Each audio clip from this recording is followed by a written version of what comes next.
You know how we say men ain't or ain't no men on games, men only want one thing.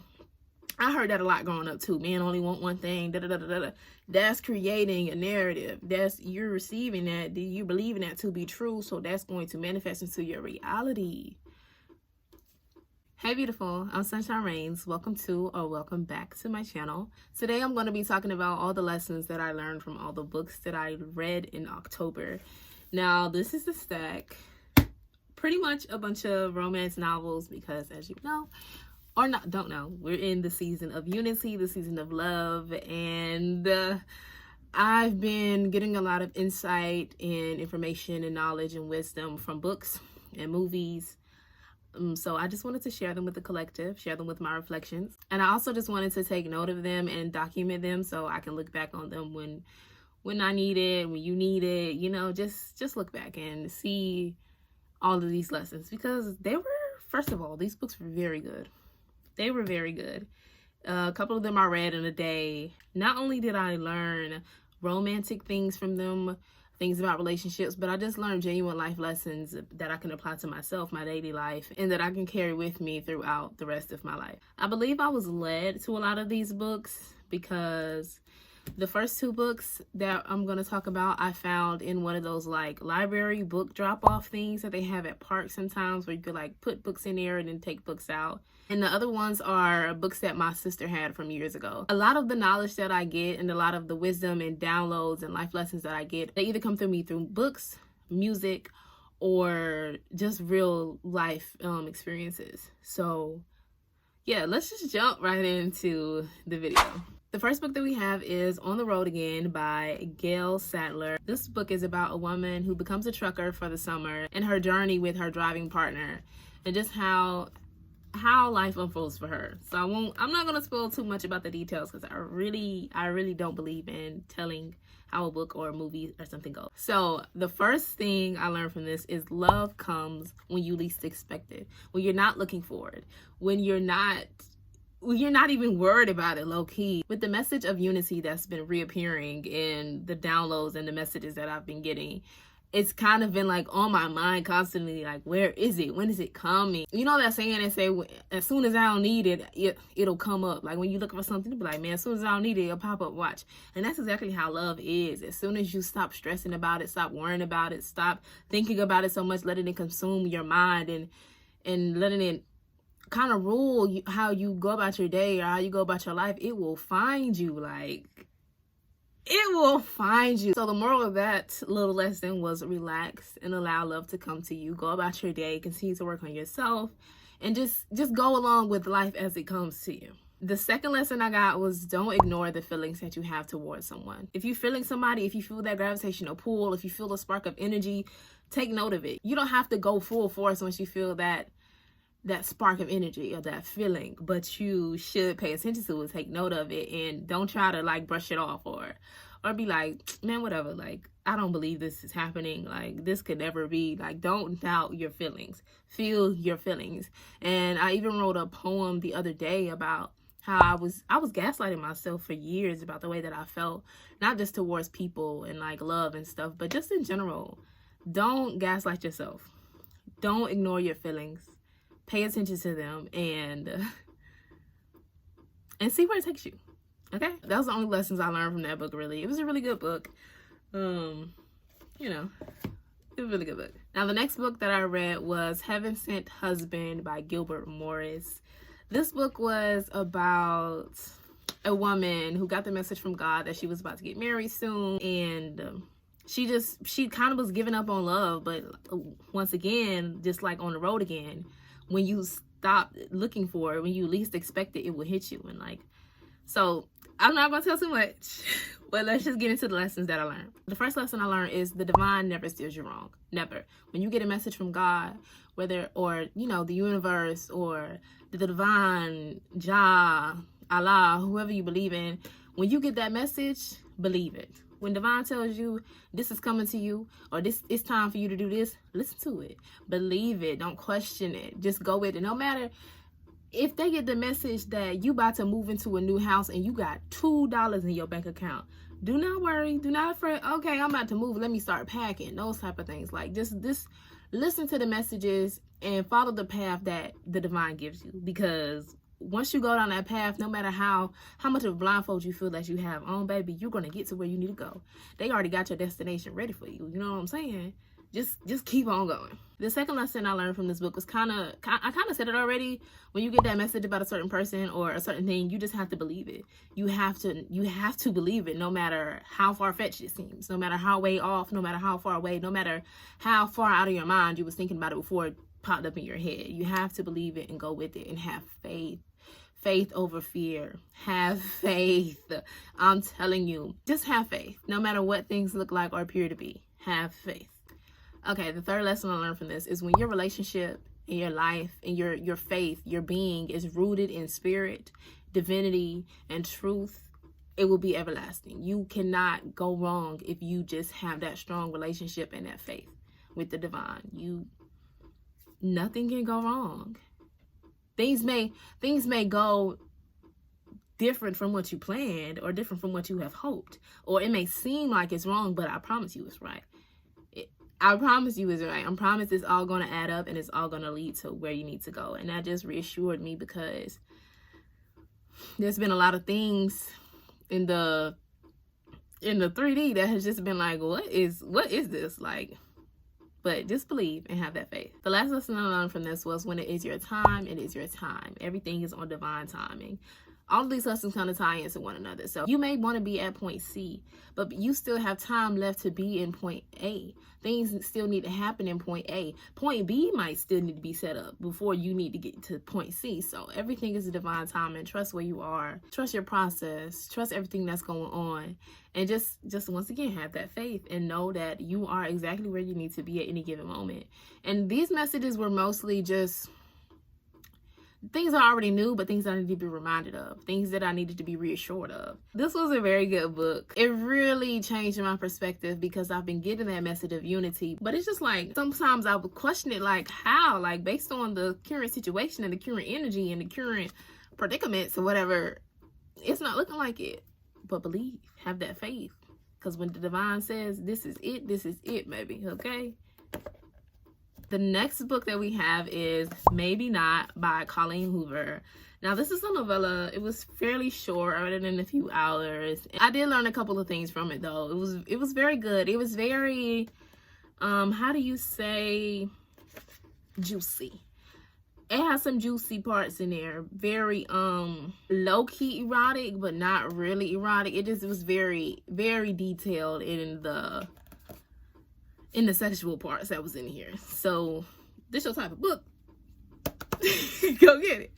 But now let's talk about the lessons that I learned from this one. The first lesson that I learned was even the people with the roughest lives are capable of love. No matter what you've been through, no matter how you grew up, no matter what you experienced, you are capable of changing that. And all of the times, really, those things that you've been through make you who you are today. So you can grow from them and learn from them and be able to experience love and overcome those things. You know what I'm saying? You cannot change where you have been, but you can change where you're going. I think I heard that on not Beyond Scared Straight, but one of them little prison shows on Netflix where they follow the girls locked up or something like that. Yeah, you cannot change where you've been, but you can change where you're going. You can decide where you're going, and you have to heal from that. And it may take the right person, right time. Once again, with divine timing, it takes that right person to get to where you're going. And one of the lines that was in this book was, because she was just incapable of loving. Well, that's what she believed, at least. And he was like, no, you just haven't met the right asshole. Like, you haven't met the right person. And it's divine timing, you know? One person can change that. And that goes into the next lesson that I learned. It only takes that one person to change your whole perspective. It only takes that one person to come in and change your life, to change your whole mood, to open you up to something. So you have to be open and willing, and you can't shut the idea of love out. Don't let your past experiences hinder you from experiencing all the good that life has to offer you. And the last lesson that I learned was you cannot be stubborn when it comes to love. And if you are stubborn, eventually you have to let that wall down. You can't just go on with this I want to say Scrooge type of mentality when it comes to love and when it comes to other people being in your life. Being rude to everybody just blocks so many blessings, blocks so many relationships. It blocks so much from just closing off your heart. You have to open it back up at some point. And you know, if you're lucky enough to meet that person who's willing to open it back up for you, baby, I'm proud for you. I'm happy for you. But you can't, once again, let your old experiences hinder you from experiencing all the experiences you have yet to experience. Okay? So that was pretty much it for Maybe Not, Colleen Hoover. Very good book. The next book we're going to talk about is Without Merit, once again by Colleen Hoover. Now, this was a pretty good book. It made me see a lot about the perspective that you have. That was one of the main points of this book. Everything is about the perspective that you have. Things are different from different people's perspectives. And if you're stuck in your perspective, then you limit yourself to so much. I don't even think I wrote that down as a lesson, but that was a lesson that I learned. If you only look at things from your point of view, you're only in your head from what you experience. You never get anybody else's opinion. You shut everybody else out. You don't even care to figure out how nobody else sees the world, or what nobody else feels, or how to experience life. Then you limit yourself so much. So be open to other perspectives. Take other people's opinions and perspectives into consideration, and it'll just be better. That kind of leads to the first lesson, which is living in your own world is pretty unrealistic. I had a friend who taught me that. He said, you create a false reality when you only live in your own world, when you disconnect from the real world, when you try to pretend like things aren't happening, or when you don't care to know what's going on in the outside world, when you try to remove yourself and you put yourself in your own little bubble. You're living in a false reality, because these things and these people don't stop happening because you choose not to pay attention to it. You're just kind of in la la land. I'm just hearing la la la la la la la la la. You're in la la land, and that hinders you so much. The second lesson that I learned was allowing pain to fester inside of you only separates you from other people, and not just feeling pain and letting pain hurt you, but the people that have hurt you. If you never tell them how they hurt you, or and you just hold resentment for them, you feel resentful towards them, then it's separating you. You have to let that out. You cannot let these feelings sit up in you. That goes into the first lesson as well, because it pushes you into your own world. They cannot see it from your perspective. So people may not even know that they have hurt you, or that you may feel this type of way, especially if you've let it sit in you for years and you've just been feeling resentful, and you start to create these scenarios like, these people don't like me, but whole time it's you. Whole time is you holding on to pain that they don't even know that you are holding on to. They don't even know that you have this pain because you never voiced your opinion. So you have to get it out. You have to say when something is bothering you, when somebody does something that you don't like, or you gotta let that off. Another lesson that it taught me, that TikTok where they be like, get off the phone and get in the field. You have to get out of your head and get into the field. You have to get out of here. Stop thinking so much. Stop creating scenarios. Stop wondering what if. Matter of fact, this is on it. I had a dream last night. I was in the store with my homegirl. I don't even know the girl in real life, but she was my homegirl in my dream. We was chilling, and then she had went in the bathroom. I sat on the table and I laid back with my eyes closed. I was just thinking of a scenario, like, how was I going to explain this? If this happened, what was I going to do? Instead of being in the moment.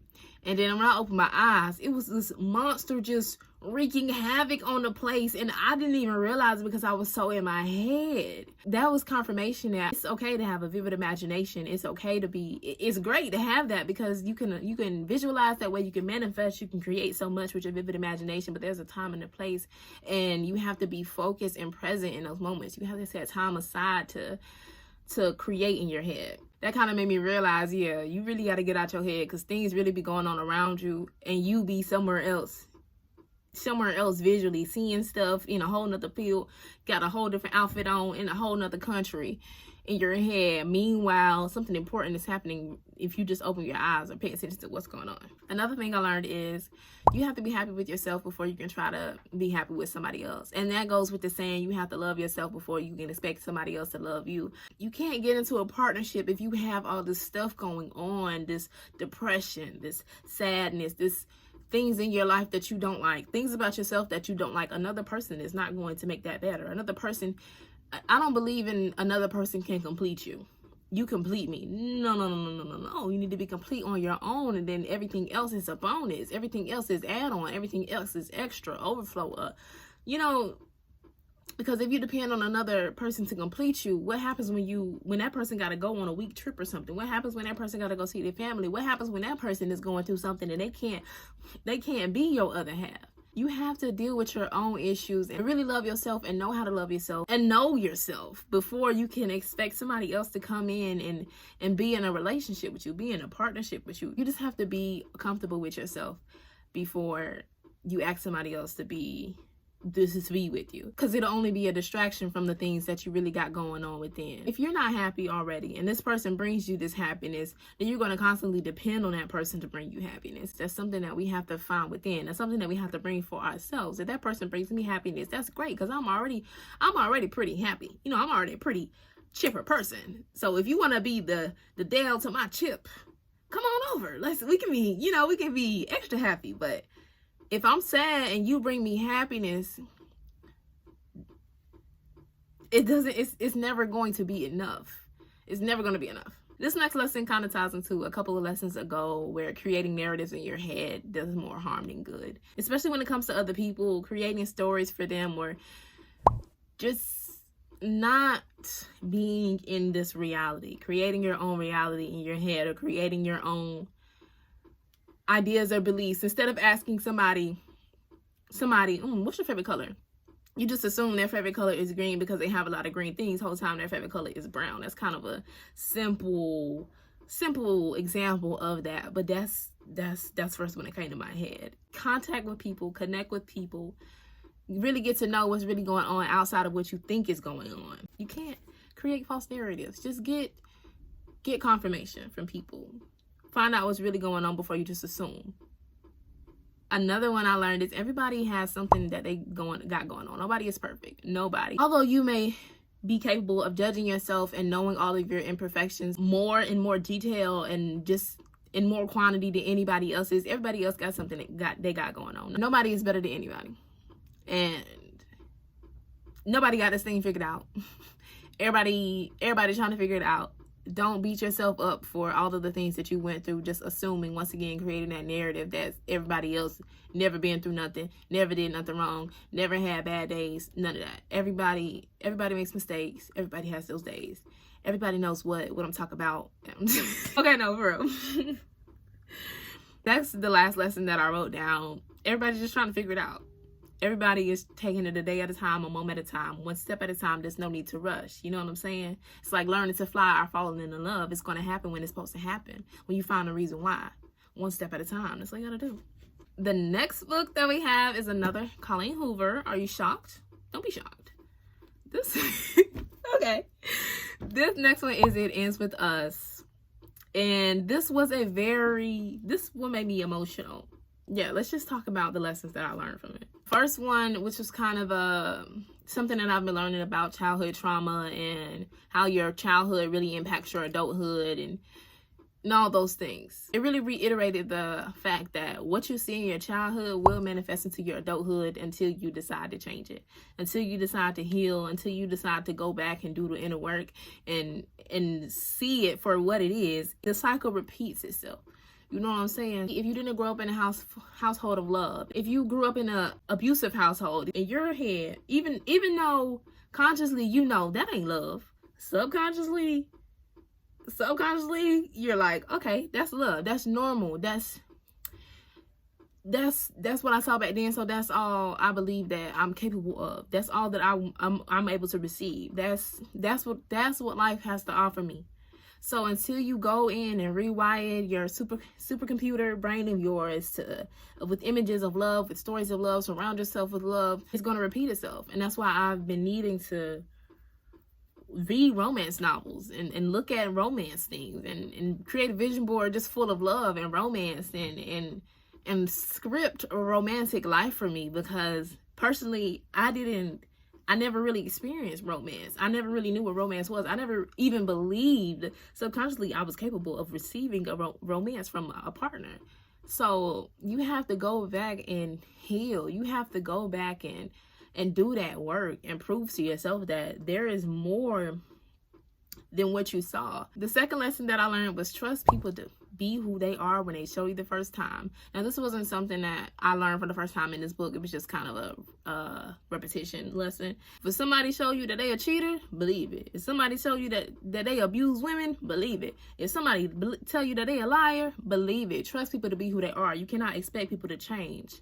You can't. You can hope that they can change. You can want them to change. You can desire them to be the best person in the world, but believe them to be who they are. Trust them to be who they are. If that first time that's not who you want in your life, until they can prove to you that they have shown you otherwise, baby, skedaddle.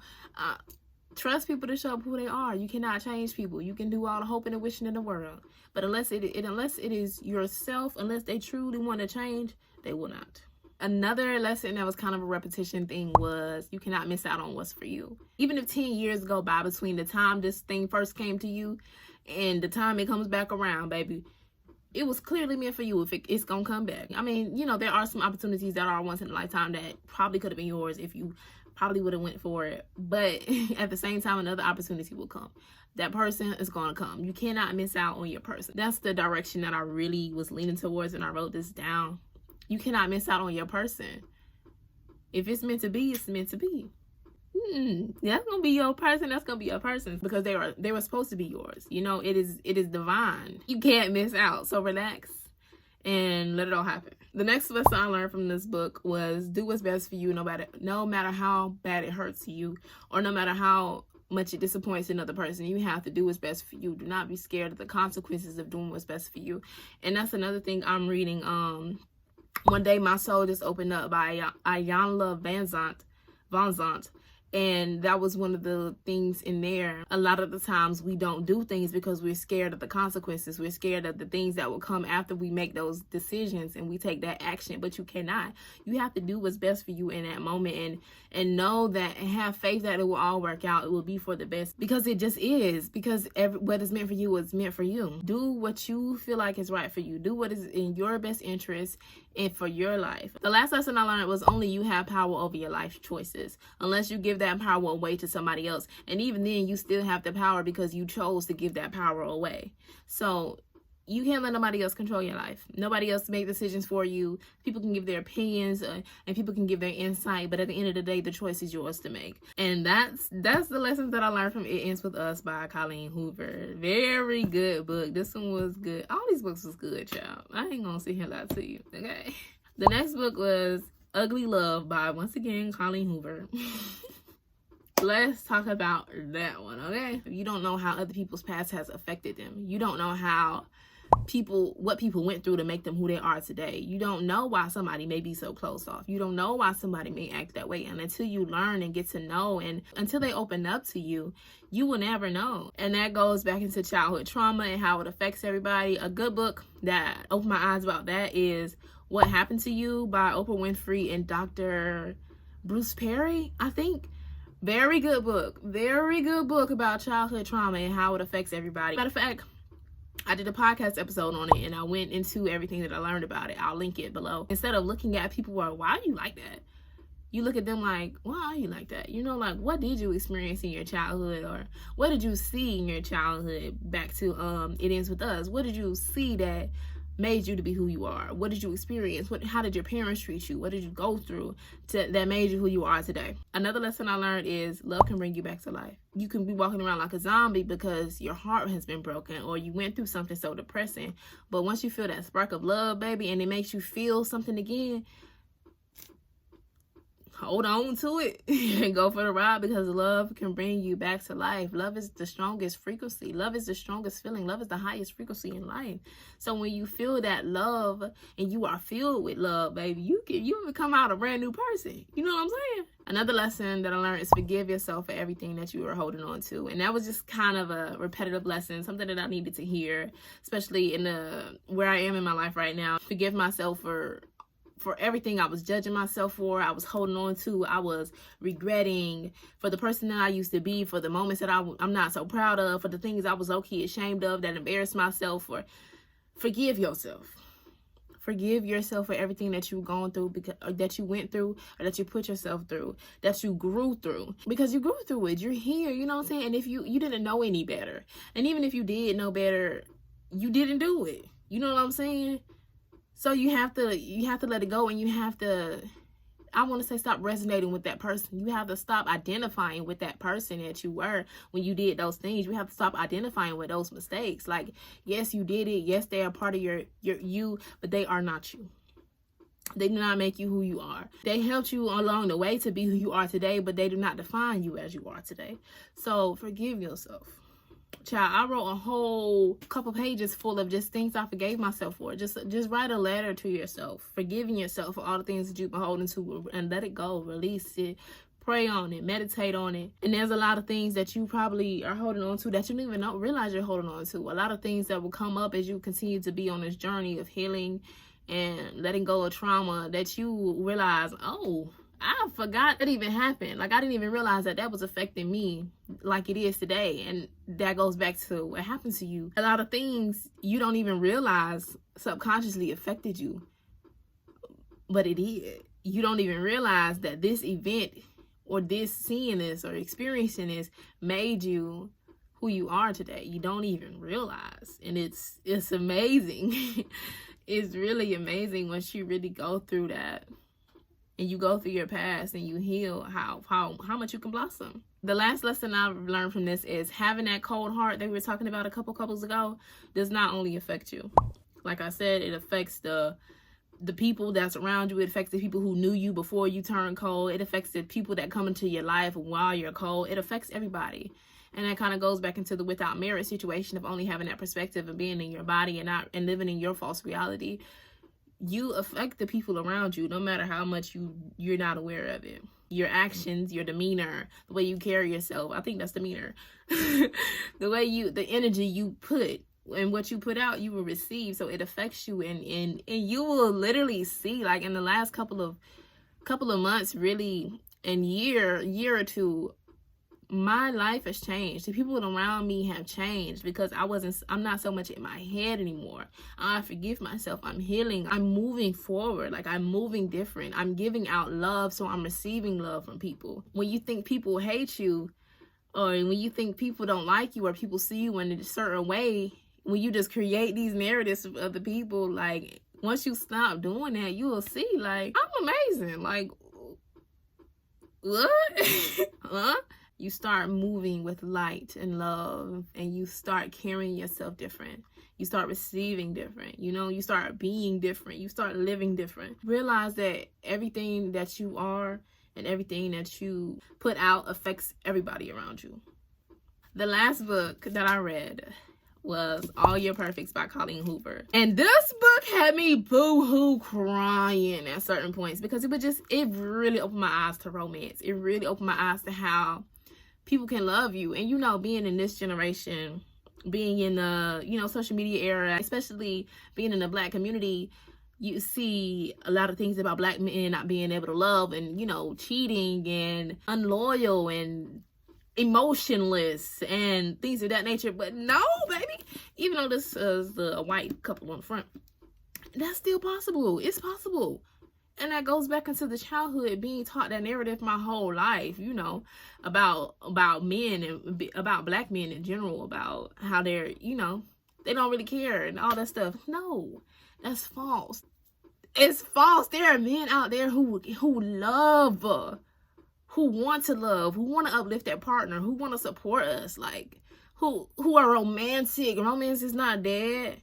And that's another thing. I remember tweeting this like last year or something. You know how we say men ain't men all games, men only want one thing. I heard that a lot growing up too. Men only want one thing. That's creating a narrative. You're receiving that. You're believing that to be true. So that's going to manifest into your reality. I'm telling you, I've been scripting romance, pure romance. You start telling yourself, my man loves me. That movie, Baby Boy, they played that movie almost 3 times a day for a whole summer one year. And just think, if the masses, if that's all you're seeing, that's the only idea of love, those type of movies, those type of love in movies, if those are the only things that you're seeing that's possible, those are the only things you're going to believe is true, and those are the things that are going to manifest into reality. Think about it. If you are out here saying men ain't, that's going to be true for you. You're going to attract those type of people. You're going to attract those love stories. You're going to attract whatever you continue to see. So if you aren't visualizing, or if you aren't seeing, especially growing up in your household, if you aren't seeing a married couple, if you keep hearing the stories about single moms and men walking out on their families and stuff, that's what you're going to believe. But you have to fill your mind with positivity. You have to write your own story.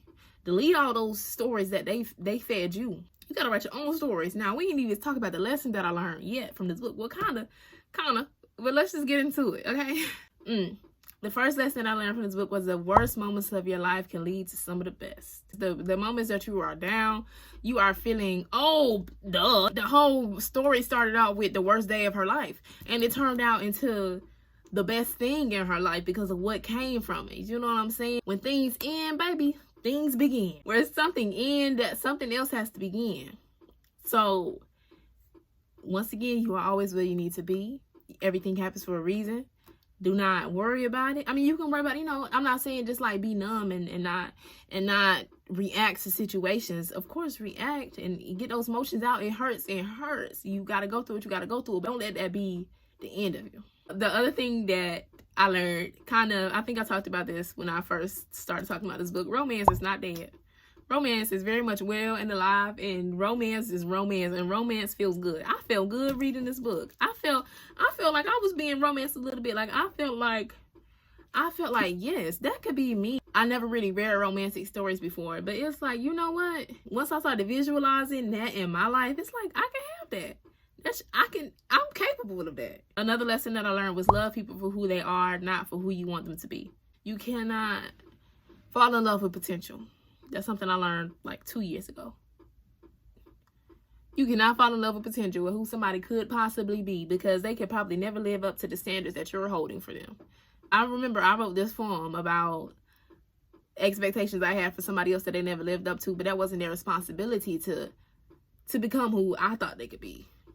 That probably was never in their description. That was probably never on their timeline to be who I imagined them to be. So you have to set people for who they are, as they are, when they are. Okay? I expected you to be more than you could ever imagine. I neglected my inner voice that told me you were a distraction. I perfected the art of closing the door just enough to let you back in, but I respected. I learned the lesson because it was all meant to happen. I see now the reason you were sent to me. I know now I can't want what's not meant to be. I feel now a weight off my chest, pure relief. Because I am now exactly where I'm supposed to be. I love you. And to close it off, the last lesson I learned is you are enough as you are. Just like you have to love people for who they are, people will love you for who you are. And if they don't love you for who they are, bye. Not being rude or disrespectful, bye. I am enough. I am enough. Listen to that song, that mantra loop by Coach Marie. I am enough as I am. Okay? Somebody gonna love me for me. I don't have to do too much. I don't have to try to fit a mold. I don't have to be who you want me to be. I am enough as I am. And if you don't recognize that, then you're not for me. So that pretty much wraps up all of the lessons that I learned from the books I read in October. I think I'm going to do this every month with all the books that I read. And thank you for listening. I hope you learned something. I hope you were reminded of some things that you needed to know. And if you have any book recommendations that you want me to read, comment them, email me them, or something like that. Be on the lookout for the next one. I love you so much. If you want to listen to some mantras to rewire your brain, like what we're talking about, rewiring that subconscious, I have a few on my website. If you want to listen to my first 2 singles, I Love My Life and How Good Can It Get, to rewire your subconscious and bring forth all the good in life, you can listen to those. They're great for meditating, visualizing. They're great to sleep to. If you want a personal mantra, you can go to my website. I have those as well. I only do 11 every month, so the slots are limited, but I do reset them every month. I love you so much, and I'll call you back.